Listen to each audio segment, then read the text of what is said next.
Hi friends, అందరికీ నమస్కారం. అంజలి కథలకి స్వాగతం. ఈరోజు చందమామ కథలోని బేతాళ కథ పేరు వరపరీక్ష. పట్టు వదలని విక్రమార్కుడు చెట్టు వద్దకు తిరిగి వెళ్ళి చెట్టుపై నుంచి శవాన్ని దించి భుజాన వేసుకొని ఎప్పటిలాగే మౌనంగా శ్మశానం కేసి నడవసాగాడు. అప్పుడు శవంలోని బేతాళుడు, రాజా, ఈ అపరాత్రి వేళ నువ్వు ఇంతగా శ్రమ పడుతున్నది నీ స్వార్థం కోసమా లేక పరోపకారం కోసమా అన్న అనుమానం కలుగుతున్నది. ఒకవేళ స్వార్థం కోసమే అయితే దక్కిన ఫలాన్ని కృతవర్మలాగా ఇతరుల పరం చేయకు. నీకు శ్రమ తెలియకుండా ఉండేటందుకు అతడి కథ చెబుతాను విను అంటూ ఇలా చెప్పసాగాడు. స్వర్ణపుర రాజు కృతవర్మ యువకుడు. ఆయన ఒకసారి వేటకు వెళ్ళి అరణ్యంలో దారి తప్పాడు. కొంతసేపటికి ఆయనకు విపరీతంగా దాహం వేసింది. ఆ సమయంలో ఒక కోయ యువతి కృతవర్మ కంటపడింది. ఆమె అపురూప సౌందర్యవతి. ఆమె అందాన్ని చూసి దాహం సంగతి మర్చిపోయి కృతవర్మ ఆమె కేసి చూస్తూ ఉండిపోయాడు. ఆమె కూడా ఆయన కేసి చూస్తూ నిలబడిపోయింది. కొంతసేపటికి కృతవర్మ తేరుకొని దాహం అని కోయ యువతికి సైగ చేసి చెప్పాడు. ఆమె వెళ్ళి ఒక తామరాకు దొన్నెలో నీళ్లతో పాటు తండ్రిని కూడా వెంట పెట్టుకుని వచ్చింది. కృతవర్మ మంచినీళ్లు తాగే వరకు ఆగి కోయపిల్ల తండ్రి ఆయనను గురించిన వివరాలు అడిగాడు. రాజు తనను గురించి చెప్పుకొని, నేను ఈ పిల్లను ప్రేమించాను, నువ్వు ఒప్పుకుంటే పెళ్లి చేసుకొని నా రాజ్యానికి తీసుకువెళ్తాను, ఈమె దేశానికి రాణి అవుతుంది అన్నాడు. దానికి కోయపిల్ల తండ్రి, నేను కోయరాజును, నా కూతుర్ని వివాహమాడినవాడు ఇక్కడే ఉండి కోయరాజ్యాన్ని ఏలుకోవాలి అన్నాడు. రాజుకి నిరాశ కలిగింది. కోయపిల్ల కోసం నాగరిక ప్రపంచాన్ని వదులుకొని ఈ ఆటవికుల మధ్య జీవించలేడు. అప్పుడేం చేయటమా అని కృతవర్మ ఆలోచిస్తూ ఉండగా కోయపిల్ల తండ్రితో, నాన్న, నేనొకసారి ఈ రాజుతో మాట్లాడతాను అన్నది. తండ్రి సరేనన్న మీదట ఆమె రాజుని కొంచెం దూరంగా తీసుకుపోయి, నువ్వీ పెళ్లికి ఒప్పుకో, ఒక్కసారి కోయరాజువైనాక నువ్విక్కడ మరొక రాజును నియామకం చేసి నన్ను మీ రాజ్యానికి తీసుకుపోవచ్చు అని చెప్పింది. కోయపిల్ల కూడా తనను ప్రేమిస్తున్నదన్న నమ్మకం కలిగింది రాజుకు. ఆయన ఆమె తండ్రికి తాను పెళ్లికి సిద్ధమని చెప్పాడు. అయితే వరపరీక్షకి ఏర్పాటు చేస్తాను అన్నాడు కోయరాజు. వరపరీక్ష ఏమిటి అన్నాడు కృతవర్మ ఆశ్చర్యపోతూ. కోయపిల్లను పెళ్లాడదలిచిన యువకుల మధ్య మల్లయుద్ధ పోటీలు జరుగుతాయి. వాటిలో అందర్నీ జయించిన వాడినే కోయపిల్ల పెళ్లాడుతుంది. ఇందుకు కృతవర్మ అంగీకరించాడు. మర్నాడే పోటీలు జరిగాయి. రాజుతో కలిపి కోయపిల్లను పెళ్లాడటానికి వచ్చిన వాళ్ళు 12. కోయరాజు వారిని 2 వేర్వేరు వర్గాలుగా విభజించాడు. కృతవర్మ తన వర్గంలోని వారందరినీ ఓడించాడు. అవతలి వర్గంలో దీపుడు అనేవాడు తక్కిన యువకులందరినీ ఓడించాడు. అప్పుడు పోటీ దీపుడికి కృతవర్మకు జరిగింది. మల్ల విద్యలో దీపుడికి చాలా మెలకువలు తెలుసు. వాడు కృతవర్మను తేలిగ్గా ఓడించాడు. రాజు ఓడిపోగానే కోయిపిల్ల చప్పట్లు కొట్టి దీపుడిని అభినందించింది. కృతవర్మకు ఇది చాలా అవమానంగా తోచింది. అయితే కోయపిల్ల కొంతసేపు తర్వాత కృతవర్మను ఒంటరిగా చూడవచ్చి, నీవు ఒక దేశానికి రాజునంటున్నావు, సైన్యంతో ఇక్కడికి వచ్చి నన్ను తీసుకుపోలేవా అని అడిగింది. ఆయన అప్పటికప్పుడే తిరిగి తన రాజ్యం చేరుకొని ఆస్థాన మల్లుణ్ణి పిలిపించి, ఇంతవరకు నేను నేర్చిన ప్రతి విద్యలోనూ అద్వితీయుణ్ణి అనిపించుకున్నాను. మల్ల విద్యనొక్కదాన్నే అశ్రద్ధ చేశాను. ఈ విద్యలో నా అంతటి వాడు మరొకడుండడన్న విధంగా నువ్వు నాకు శిక్షణ ఇవ్వాలి అని చెప్పాడు. ఆస్థాన మల్లుడు సరేనన్నాడు. కృతవర్మ పట్టుదలతో 1 మాసం రోజుల్లో మల్ల విద్యను క్షుణ్ణంగా అభ్యసించాడు. తర్వాత ఆయన 200 మంది సైనికుల్ని వెంటబెట్టుకుని కోయరాజు దగ్గరికి వెళ్ళి అతడితో, కావాలంటే నేను బలవంతంగా నీ కూతుర్ని తీసుకుపోగలను, కానీ అలా చేయను, తిరిగి వరపరీక్షకు ఏర్పాట్లు చెయ్యి అన్నాడు. కోయిరాజు వెంటనే పోటీ ఏర్పాటు చేశాడు. ఈసారి పోటీలో రాజు దీపుణ్ణి అవలీలగా ఓడించాడు. దీపుడు ఓడిపోగానే కోయిపిల్ల ముఖంలో దిగులు కనిపించింది. కృతవర్మ ఆమెను, గతంలో నేను ఓడిపోతే చప్పట్లు చరిచి వినోదించావు. అప్పుడు నేను నీకు వీరుల్ని అభినందించటం అలవాటనుకున్నాను. ఇప్పుడు దీపుడు ఓడిపోతే అంత దిగులు పడిపోతున్నావేంటి అని అడిగాడు. అందుకు కోయిపిల్ల దీనంగా, నేను దీపుణ్ణి ప్రేమిస్తున్నాను. మల్ల విద్యలో వాడు నిన్ను ఓడించగలడని నాకు తెలుసు. వాడి గొప్పతనాన్ని ఒక దేశపు రాజు కూడా గుర్తించాలనే అప్పుడు నిన్ను వరపరీక్షకు ప్రోత్సహించాను. అప్పుడంతా నేను అనుకున్నట్లే జరిగింది అన్నది. అయితే మరి నన్ను సైన్యంతో వచ్చి నిన్నెత్తుకు బొమ్మను ఎందుకు సలహా ఇచ్చావు అన్నాడు కృతవర్మ. కోయిపిల్ల కొంచెంసేపు మౌనంగా ఊరుకొని తర్వాత, ఒక దేశపు రాజు నన్ను ప్రేమించి నా కోసం సైన్యంతో వస్తే అది నాకెంతో గర్వకారణం. ఆయన నన్ను తన దేశానికి రాణిని చేస్తారంటే అదింకా గర్వకారణం. అయినా నేను దీపుడితోనే ఉండిపోతానంటే నా ప్రేమ ఎంత గొప్పదో దీపుడు తెలుసుకుంటాడు. కానీ ఈ పరీక్షలో నీవు జయించి నా ఆశను అడియాస చేశావు. కృతవర్మ వెంటనే కోయిరాజుతో, నువ్వు నీ కూతురి పెళ్ళి దీపుడితో జరిపించు. నీ రాజ్యానికి ఎప్పుడు కష్టం వచ్చినా నేను ఆదుకుంటాను అన్నాడు. మీరు వరపరీక్షలో నెగ్గారు. మా సాంప్రదాయం ప్రకారము మీరే దాన్ని పెళ్లాడాలి అన్నాడు కోయిరాజు. కృతవర్మ నవ్వి, వరపరీక్ష ఎప్పుడో జరిగిపోయింది. అప్పుడు నేను ఓడిపోయాను. ఆడపిల్లకు వరపరీక్ష ఒక్కసారి మాత్రమే అని రాజధానికి వెళ్ళాడు. బేతాళుడు ఈ కథ చెప్పి, రాజా, కృతవర్మ వరపరీక్షలో నెగ్గి కూడా కోయపిల్లను ఎందుకు వివాహం ఆడలేదు? అతను దీపుణ్ణి ఓడించి కోయపిల్లని వివాహం ఆడేటందుకే కదా నగరానికి తిరిగిపోయి మల్ల విద్యలో మరికొన్ని మెలకువలు తెలుసుకుని వచ్చాడు. అయినా అతడి బుద్ధి మార్చుకోవటానికి కారణం ఏమిటి? ఇందుకు సమాధానం తెలిసి కూడా చెప్పలేకపోయావో నీ తల పగిలిపోతుంది అన్నాడు. దానికి విక్రమార్కుడు, వరపరీక్ష అనేది ఒకేసారి జరుగుతుంది. 2 సార్లు జరగటం అనేది అనుచితం, అసందర్భం. ఈ సంగతి కృతవర్మ కోయపిల్ల తండ్రికి కూడా చెప్పాడు. రాజైన వాడు ఒక కోయ యువకుడి చేతిలో ఓటమి పొందటం అనేది చాలా అవమానకరమైన సంగతి. అందుకే కృతవర్మ మల్ల విద్యను మరింత పట్టుదలగా అభ్యసించి కోయ యువకుడితో మరొకసారి పోటీపడ్డాడు. ఈ 2వసారి అతడు వచ్చింది వరపరీక్షకు కాదు, బలపరీక్షకు. ఈ సంగతి కృతవర్మ ముందుగా కోయపిల్ల తండ్రికి చెప్పకపోవటానికి తగు కారణం ఉన్నది. కోయ యువకుడు తాను ప్రేమించిన యువతి కోసం రాజుతో మల్లయుద్ధానికి సిద్ధపడ్డాడే తప్ప తాను అతడికంటే బలవంతుడని రుజువు చేసుకోవటానికి కాదు.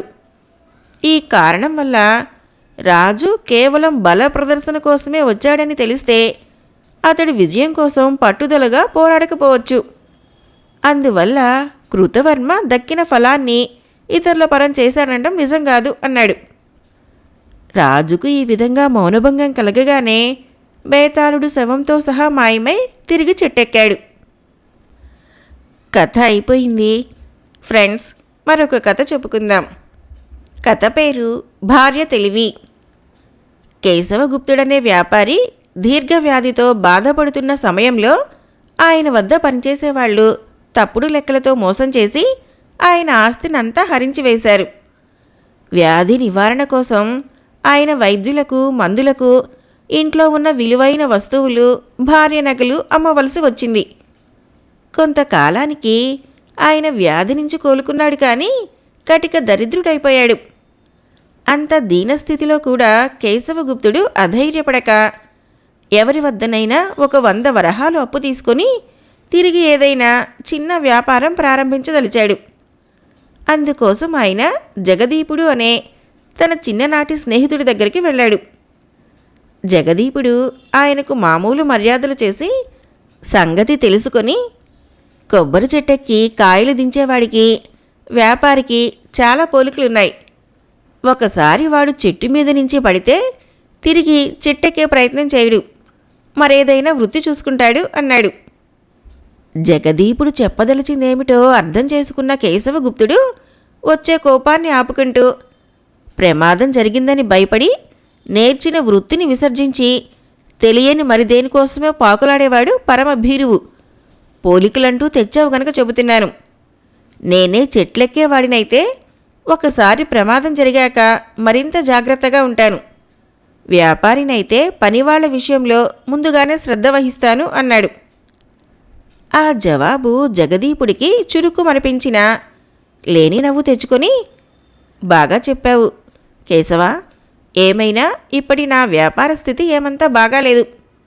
ఒకవైపున నేను బాకీ పడ్డవాళ్ళ నుంచి డబ్బు చెల్లించమని ఒత్తిడి వస్తున్నది. రెండో వైపున నా దగ్గర అప్పు తీసుకుపోయిన వాళ్ళ నుంచి డబ్బులు వసూలు కావటం లేదు. ఇలాంటి సంకట స్థితిలో ఉన్నాను కనుక 100 వరహాలు అప్పుగా ఇవ్వలేను. ఈ 5 వరహాలు తీసుకువెళ్ళు, తిరిగి చెల్లించిన అవసరం లేదులే అన్నాడు. దానితో కేశవగుప్తుడికి తన స్నేహితుడి నిజరూపం తెలిసిపోయింది. ఆయన జగదీపుడిచ్చిన 5 వరహాలు తీసుకొని మరి 3 స్నేహితుల దగ్గరికి వెళ్ళి సంగతి వివరించాడు. ఆ స్నేహితులు కూడా తమ కష్టసుఖాలు ఏకరువు పెట్టి తలా 5 వరహాలు ఇచ్చి తిరిగి ఇవ్వనవసరం లేదంటూ కేశవగుప్తుడికి ఇచ్చారు. ఇక తనకు 100 వరహాలు అప్పుగా దొరకటం అసంభవం అనుకుంటూ కేశవగుప్తుడు ఇంటికి తిరిగి వచ్చి భార్యకు తన స్నేహితుల ప్రవర్తన గురించి చెప్పాడు. జరిగిన దానికి కేశవగుప్తుడి భార్య చాలా విచారించి, ఇంత పట్టణంలో ఈ నలుగురైనా మీ స్నేహితులు? మీరు ఇక్కడ పుట్టి పెరిగిన వాళ్ళు, ఎంతో కాలంగా వ్యాపారం చేస్తున్నారు. స్నేహితులంటూ మరి లేరా అని అడిగింది. కేశవగుప్తుడు కొంచెం సేపు ఆలోచించి పెద్దగా నిట్టూరుస్తూ, చిన్ననాటి స్నేహితులు, వ్యాపారంలో లావాదేవీల ద్వారా స్నేహితులైన వాళ్ళు, స్నేహితుల వల్ల స్నేహితులైన వాళ్ళు, ఇలా 40-50 మంది దాకా ఉంటారు అన్నాడు. అలా అయితే వాళ్ళ పేర్లు సుమారుగా ఏ వీధిలో ఉండేది ఒక కాగితం మీద రాసివ్వండి అన్నది కేశవగుప్తుడి భార్య. అందువల్ల ఏంటి ప్రయోజనం? ఇంతకు నువ్వేం చేయాలనుకుంటున్నావు అని అడిగాడు కేశవగుప్తుడు ఆశ్చర్యంగా. నేనేం చేయను, ఆ చేసేదేమిటో మన అబ్బాయి హరిగుప్తుడు చేస్తాడు అన్నది కేశవగుప్తుడి భార్య. ఆ రాత్రి కేశవగుప్తుడు తన స్నేహితులందరి పేర్లు గుర్తు తెచ్చుకొని ఒక కాగితం మీద రాసి భార్యకు ఇచ్చాడు. మర్నాటి ఉదయము ఆమె తన 14 ఏళ్ల కొడుకు హరిగుప్తుడికి ఆ కాగితం ఇచ్చి, నాయనా, నువ్వు ఈ కాగితంలో పేర్లున్న వారిని కలుసుకొని నాన్నగారు 100 వరహాలు అప్పుగా అడిగారని చెప్పు. వారు ఇస్తామంటే నాన్నగారు వచ్చి తీసుకుంటారని తిరిగిరా అని చెప్పింది. ఆ సాయంత్రము హరిగుప్తుడు ఒక సంచి నిండా వరహాలతో ఇంటికి తిరిగి వచ్చాడు. కేశవగుప్తుడు ఆశ్చర్యపోయి ఏం జరిగిందని కొడుకుని అడిగాడు. నాన్నా, నీ స్నేహితులెవరి దగ్గర అప్పుగా ఇచ్చేటందుకు 100 వరహాలు ఉన్నట్లు లేదు. కానీ ప్రతి ఒక్కళ్ళు చిత్తికిపోయిన మీ నాన్న తిరిగి వ్యాపారం ప్రారంభించి వృద్ధిలోకి రావాలంటూ 5-10 వరహాల చొప్పున ఇచ్చారు. ఈ డబ్బు తిరిగి ఇవ్వనవసరం కూడా లేదన్నారు అని చెప్పాడు హరిగుప్తుడు. కేశవగుప్తుడు తన భార్య తెలివితేటలకు చాలా ఆనందించి మనసులో ఎంతగానో మెచ్చుకున్నాడు. ఆయన హరిగుప్తుడు తెచ్చిన డబ్బు లెక్కించగా 400 వరహాల పైచిలుకు తేలింది. ఆ డబ్బుతో కేశవగుప్తుడు చిన్న ఎత్తున వ్యాపారం ప్రారంభించి 5-6 ఏళ్ల కాలంలో తిరిగి తన పూర్వస్థితికి చేరుకున్నాడు. కథ అయిపోయింది. ఫ్రెండ్స్, మరొక కథ చెప్పుకుందాం. ఈ కథ పేరు టెంకాయ దొంగ. ఒక గ్రామంలో పెదరామయ్య అనే భూస్వామి సిద్దిగాడు అనేవాడిని 4 రూపాయల నెల జీతం మీద తోటమాలిగా పెట్టుకొని వాడి చేత తోట వేయించాడు. అందులో అరటి చెట్లు, మామిడి చెట్లు, కొన్ని కొబ్బరి చెట్లు నాటాడు. కూరగాయలు కూడా వేశాడు. కాలక్రమాన తోట పెరిగి వచ్చింది.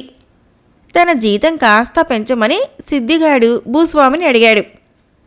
అప్పుడైనా అంత తొందరపడకు, కొబ్బరి చెట్టు కాపుకు రాని చూద్దాం అన్నాడు పెదరామయ్య. కొబ్బరి చెట్లకు కూడా గెలలు పడ్డాయి.